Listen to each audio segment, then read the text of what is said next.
بسم اللہ الرحمن الرحیم۔ السلام علیکم ورحمۃ اللہ وبرکاتہ۔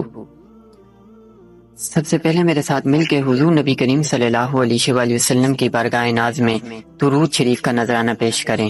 اللہم صلی علی سیدنا و مولانا محمد وعلی آل سیدنا و مولانا محمد وبارک وسلم وصلی علیہ۔ سامعین و ناظرین، آپ سن رہے ہیں پاک مسلم وائس۔ آج کا ہمارا موضوع ہے صحابی کے نکاح کا ایمان افروز واقعہ۔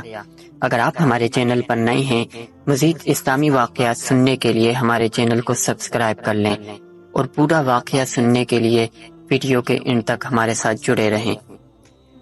سامعین و ناظرین، حضرت سہل بن سعد رضی اللہ عنہ بیان کرتے ہیں کہ ایک عورت حضور نبی کریم صلی اللہ علیہ وآلہ وسلم کے پاس آئی اور عرض کرنے لگی، یا رسول اللہ صلی اللہ علیہ وآلہ وسلم، میں نے اپنے آپ کو آپ کے حوالے کر دیا، جو آپ صلی اللہ علیہ وآلہ وسلم میرے متعلق فیصلہ فرمائیں گے مجھے منظور ہوگا۔ آپ صلی اللہ علیہ وآلہ وسلم نے اسے دیکھ کر سر جھکا لیا۔ وہ عورت وہیں بیٹھ گئی۔ ایک صحابی کھڑے ہوئے اور عرض کیا، یا رسول اللہ صلی اللہ علیہ وآلہ وسلم، اگر آپ کو ضرورت نہیں تو میرا ہی اس سے نکاح کروا دیجئے۔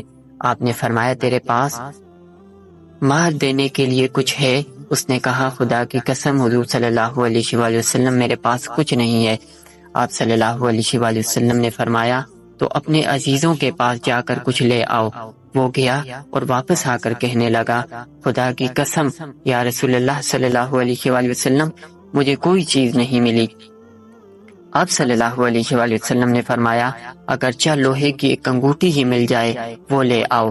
وہ گیا، پھر لوٹ آیا، کہنے لگا، لوہے کی ایک انگوٹھی بھی نہیں ہے، البتہ میری یہ ایک چادر ہے جو آدھی میں اسے دے دوں گا۔ حضور نبی کریم صلی اللہ علیہ وآلہ وسلم نے فرمایا، اس آدھی چادر سے کیا ہوگا؟ اگر تو پہنے گا تو عورت پر کچھ نہیں رہے گا، اور اگر عورت لے گی تو تیرے پاس کچھ نہیں رہے گا۔ یہ سن کر وہ مسکین صحابی مایوس ہو کر بیٹھ گئے۔ بہت دیر تک بیٹھا رہا، پھر کچھ دیر کے بعد اٹھا اور چل پڑا۔ آپ صلی اللہ علیہ وآلہ وسلم نے دیکھا کہ وہ پیٹھ موڑ کر چل دیا تو فرمایا، اس کو بلاؤ۔ وہ بلایا گیا۔ جب حاضر ہوا تو آپ صلی اللہ علیہ وآلہ وسلم نے فرمایا، تمہیں قرآن کی کون کون سی صورتیں یاد ہیں؟ اس نے عرض کیا، یا رسول اللہ صلی اللہ علیہ وآلہ وسلم، فلاں بھی اور فلاں بھی۔ اب شروع ہوئے اور صورتوں کے نام ایک ایک کر کے گنوانے لگے۔